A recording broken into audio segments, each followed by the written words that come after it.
Amit, you have been exploring the whole vibe coding concept over the last few months in terms of developing applications and then working with the development teams to put it out to production. Where do you see, say, the risks and the opportunities for, say, a vibe coding concept at an enterprise level? Look, I would say that having been an enterprise for the last 20 years, the biggest opportunity and potential I see is that there are fewer excuses now to making something real, interactive, and relatable, especially in the context of product development that focuses obsessively on a customer.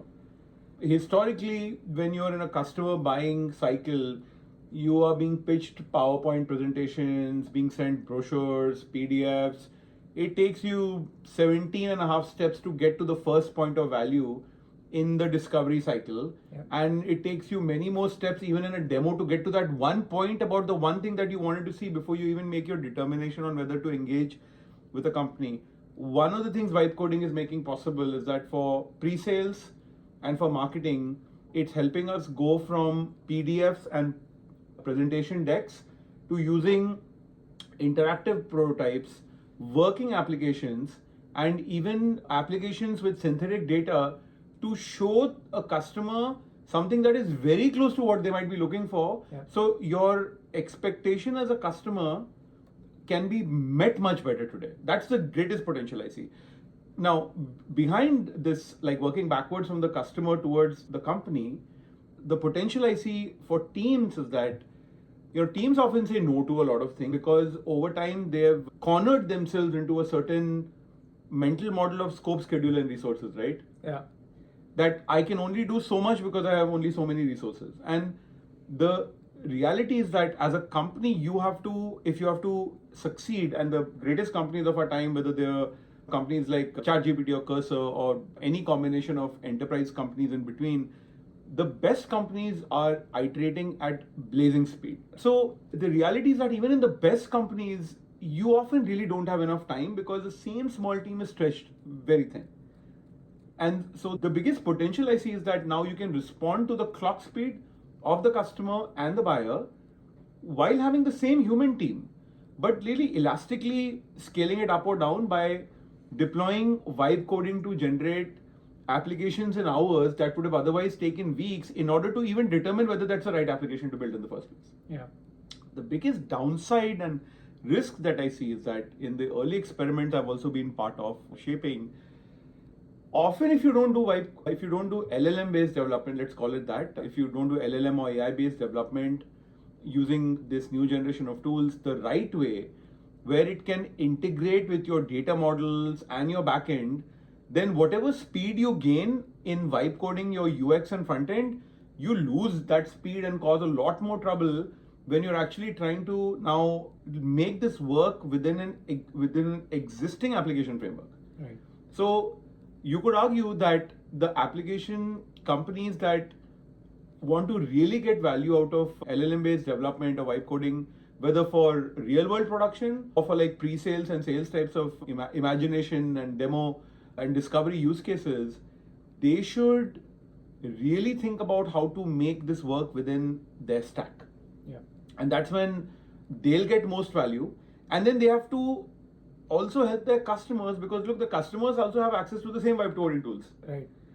So if a customer is going to work with you and what you're showing them is something that an intern can build in Lovable in 4 hours, then why should the customer pay you so much money, right? Yeah. So you have to also make your vibe coded application work in a way that it works within the customer stack. And I think that's where there's a cautious sense of optimism in my mind about these tools. No, that's right. I think the way also I look at it is what I've seen over the last few months is that it started as a more of a consumer approach wherein anyone can build an application using vibe coding tools. Yeah. So people are using Bolt.new and Lovable and also most recently Gemini to quickly prototype applications. But it is more at a minimum viable product level wherein you can show those concepts even to your internal stakeholders. But I think what you have highlighted is it makes 100% sense that it needs to appeal to your end customer and their stack, because you can learn these tools pretty quickly and even their own internal teams can start making these tools. And I think the most important aspect as I see is the ability of these applications built using vibe coding tools to be able to integrate and seamlessly tie in easily with external stacks and external applications. Because I think if I look at the evolution of these tools, they started with you write a prompt and develop, say, a landing page or say a basic website. But what if you want to use your own database on top of it, those kind of real world applications, as well as say the ability to say integrate it with an external service easily without the help of a developer. I think those kind of use cases will be required in the future. You have to be able to use it along with your engineering teams. This is the way I look at it, because you can build the first prototype fast, but if you want to really go deep and be able to maintain it and be able to debug it sophisticatedly, if that's the word, you should be able to easily align with your development team as well. So I think it has a lot of utility across different functions, but I think it's quite in the early stages wherein it can easily be replaced maybe existing products or external tools. Yeah, but it's an exciting phase because these tools have received a lot of funding and they are trying to build a product which will appeal to a larger audience. So yeah, interesting times. Yeah. But here's the one of the follow-up questions, right? If you look at the enterprise as a organism that has a production side and a go-to-market side. Yeah. Right now, the biggest energy is around how do you use these LLM-based tools to develop products faster. On the marketing side or the sales side, yes, there's some usage of these tools right now in terms of how do you generate landing pages faster, how do you generate emails faster, how do you generate maybe even say value calculators or whatever, things that otherwise marketing teams are not able to do because they don't have engineering resources. But at the end of the day, I wonder if the constraints of the assets or the formats, are we applying a very powerful technology to solve yesterday's problems? Because if you think about landing pages, unless you do your landing pages really well, landing pages are generally a low conversion, concept. They're a very basic rudimentary concept. Yeah. So why do you have to create landing pages? If the user, if a prospect or a customer wants to learn about something and they, let's say, want to register for a webinar or whatever, then a webinar landing page makes sense to me. Yeah. If you look at a product landing page is basically really just a brochure most of the time. Maybe it has some interactive videos and whatever. So you have a PDF, you have a document, you have a landing page, and maybe you have some other like more extensive documentation around a product, which is all serving the same job. And what is that job? The job is to educate the person on whether this might be the right product for them, or the job might be to educate this individual or team that is using your product on how to get the most out of your product. Certainly, if we vibe code these landing pages, we can develop them 10 times faster than the previous way of developing landing pages. But landing pages themselves are dying. Because people are expecting more interactive things. People prefer very customized microsites only with the content they want to see, rather than all these like landing pages. So one of the things I'm curious about, and I'd love your thoughts, is that if these LLM-based tools allow us to create anything and they're natively multimodal, then will a lot of these older marketing type formats actually die?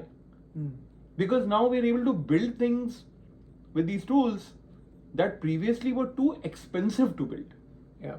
Most companies, even the shitty companies, will do a lot of blog posts. Yeah. But you can divide companies and their marketing sophistication into companies that have really sophisticated ebooks, case studies, downloadables, technical white papers, and companies that don't. Why? Because these sophisticated assets require really good writing, well thought out visuals, and you have to package them up into it's a lot of work. Most companies don't want to do that work. If you look at PDFs versus videos is even harder. Most companies will make some video or the other of 2 people, like 5 people talking, and have 50 views on YouTube. Even companies with millions in funding will have 100 views on YouTube, right? So and part of it is because the videos are not that compelling. Right. So a landing page is easy, a document is easy, a PDF is harder, a video is much harder. A live event, which is WDC or like this global launch event for an amazing new product, that very few companies are able to pull off. can some of these tools help us with making marketing less like text and more like film? Yeah, I think that's possible, because if you look at when the whole vibe coding, this is the way I look at it. This whole vibe coding concept came about a few months ago, wherein it was said that you can just give the instructions to your AI model and it will develop a website for you or a landing page for you. I think these tools have struggled, I think, in a way, to go to say level 2. So even if you look at if you look at Bolt and if you look at Lovable, they have a public repository of the kinds of applications people are making. Yeah.